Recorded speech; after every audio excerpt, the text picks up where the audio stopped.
దీన్ని చేయడం వల్లనే మన ఓవర్ థింకింగ్ అనేది మన కంట్రోల్లో ఉంటుంది, మనం యాంగ్జైటీ అనేది ఎక్కువ ఫీల్ అవ్వము, సో మనం కంపారిజన్స్ కూడా తక్కువ అవుతుంది.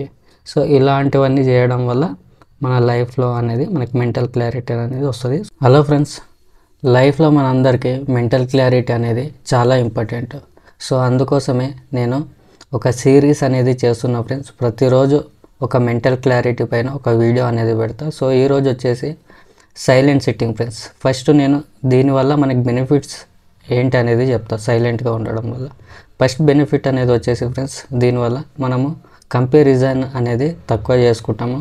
సో రెండోది ఏదంటే మనకి ఓవర్ థింకింగ్ అనేది తక్కువ అవుతుంది. సో మూడోది ఏదంటే మనకి ఏదైతే సెల్ఫ్ టాక్ ఇచ్చుకుంటాం, ఒకవేళ అలా అయితే, ఒకవేళ ఇలా అయితే ఏమవుతుంది అనేది, నెగిటివ్ థాట్స్ అనేది ఎలా తక్కువ అవుతాయి అనేది మీకు ఈ వీడియోలో అనేది తెలుస్తుంది. సో ఇంకా ఫోర్త్ పాయింట్ వచ్చేసి ఫ్రెండ్స్, మీరు ఎప్పుడే కానీ మీకు ఓవర్ థింకింగ్ ఎలా తక్కువ చేసుకోవాలి అనేది కూడా మీకు ఈ వీడియోలో అనేది ఒక క్లారిటీ అనేది ఇస్తా ఫ్రెండ్స్. సో ఫస్ట్ ఏం చేయాలనేది చెప్తా. ఫస్ట్ వచ్చేసి ఫ్రెండ్స్, నువ్వు ఒక సైలెంట్గా ఒక జాగాలో కూర్చొని నీ బాడీ పోస్చర్ ఏదైతే బ్యాక్ పోస్చర్ ఉంటుంది కదా, స్ట్రైట్గా మీకు కంఫర్టబుల్గా ఎలా అనిపిస్తే అలా ఆయన కూడా కొద్దిగా స్ట్రైట్గా ఉండాలి. కొద్దిగా నీ కళ్ళు ముచ్చుకొని ఒక 10 మినిట్స్ 10 to లేదా 20 మినిట్స్ వరకు సైలెంట్గా ఉండాలి ఫ్రెండ్స్. ఉండికేసి మీ మైండ్లో ఏవైతే థాట్స్ వస్తాయి కదా దానిలోని కొద్దిగా అబ్జర్వ్ చేయండి, నోటీస్ అనేది చేయండి. జస్ట్ నోటీస్ చేసి దానిలోని వదిలేయండి అంతే. దానితో మళ్ళీ ఫోకస్ అనేది పెట్టకండి మీ థాట్స్ పైన, జస్ట్ చూసి వదిలేయడం అంతే. ఇలా చేయడం వల్ల ఏమవుతుందంటే మీ బ్రెయిన్లో మీది ఏదైతే డిఫాల్ట్ మోడ్ నెట్వర్క్ అనేది ఉంటుంది కదా, అంటే మీరు డిఫాల్ట్ మోడ్ నెట్వర్క్ అంటే మీరు అవుట్ సైడ్ ప్రపంచాన్ని వదిలేసి మీ గురించి మీరు ఎక్కువ ఆలోచించడం అనేదాన్ని డిఫాల్ట్ మోడ్ నెట్వర్క్ అని అంటారు. ఇది మీరు ఆలోచిస్తున్నావా లేదా అని నీకు తెలియకుండానే నీ మైండ్లో ఇది అనేది నడుస్తుంటుంది, అందుకని మనం డిఫాల్ట్ అనికేసి అంటాం దీన్ని. సో ఎప్పుడే కానీ నీ మైండ్ ఏదో ఒకటి ఆలోచిస్తూనే ఉంటుంది. ఈ ఆలోచించడం వల్ల నువ్వు చాలా తొందరగా అనేది టైర్డ్ అని అయిపోతుంది. ఏదైనా వర్క్ చేయాలని అని నువ్వు అనుకుని ఉంటావు కదా, వెళ్ళి కూర్చునేటాలకి నీకు అనిపిస్తుంది, నేను ఈరోజు ఏ వర్కే చేయలే, అయినా కూడా నేను ఎందుకని ఇంత ఓవర్వెల్మ్గా అనేది అయినా, ఎందుకని చాలా తొందరగా టైర్డ్ అయిపోతాం, అలిసి అనేది పోతాం.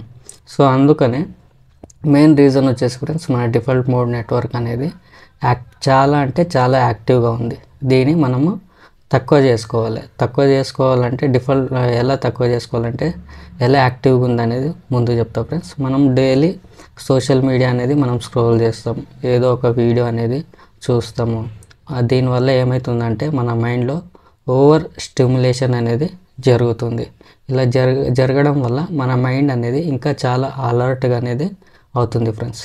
ఎందుకంటే మనం ఎప్పుడు చూసినా కూడా మనము సోషల్ మీడియా చూస్తున్నాము, దానిలో మనం కంపేర్ చేసుకుంటున్నాము మనతో, దానిలోని మనం జడ్జ్ అనేది చేస్తున్నాము, ఈ వీడియో బాగుందా లేదా అని. అంటే ఇవన్నీ మనము చేయడం వల్ల ఏమవుతుందంటే మన డిఫాల్ట్ మోడ్ నెట్వర్క్ అనేది ఇంకింత చాలా యాక్టివ్గా అనేది అవుతుంది. సో దీనివల్ల మన మైండ్ అనేది ఎనీ టైం కాన్స్టెంట్గా ఒక అలర్ట్నెస్ లాగా అనేది ఉంది. సో ఇప్పుడు మనం దీన్ని తక్కువ చేసుకోవడం వల్ల ఏమవుతుంది, మన డిఫాల్ట్ మోడ్ నెట్వర్క్ అనేది, అంటే దీన్ని తక్కువ చేసుకోవడానికి ఈ సైలెంట్ సిట్టింగ్ అనేది ఫ్రెండ్స్.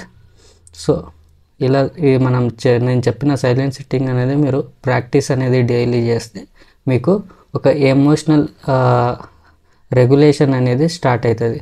అంటే మీరు ఇంప్రూవ్ అనేది చేసుకుంటారు. అంటే మీ ఫీలింగ్సే కానీ మీ థాట్సే కానీ ఏవే కానీ అవి ఏమవుతావంటే దాని కంట్రోల్లో మీరు అనేది ఉండలేరు, మీ కంట్రోల్లో మీ థాట్స్ అనేది నడుస్తాయి.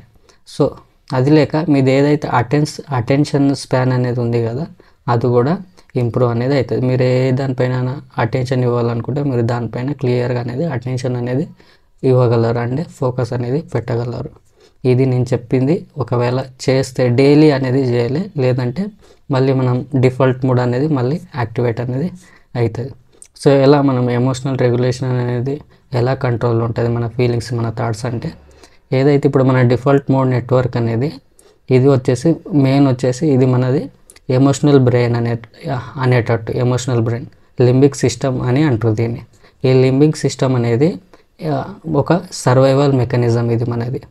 అంటే మన లైఫ్లో ఏదో ఒకటి అయినా కూడా ఏదో ఒకటి ఆర్గ్యుమెంట్సే కానీ ఏదో ఒక స్ట్రెస్ అయినప్పుడు ఇది ఇమీడియట్గా రెస్పాండ్ అనేది అవుతుంది, రియాక్ట్ అనేది అవుతుంది. ఇది అయినప్పుడు మనం ఏం చేయాలంటే జస్ట్ ఒక సైలెన్స్, ఒక 2 సెకండ్స్ లేదా 5 సెకండ్స్ ఒక పాజ్ అనేది తీసుకోవాలి. పాజ్ తీసుకొని జస్ట్ మన బ్రీత్ ఇట్లా తీసుకొని ఇట్లా వదిలేసి దానిపైన ఒక 2 నిమిషాలు ఒక ధ్యానం అనేది పెట్టండి.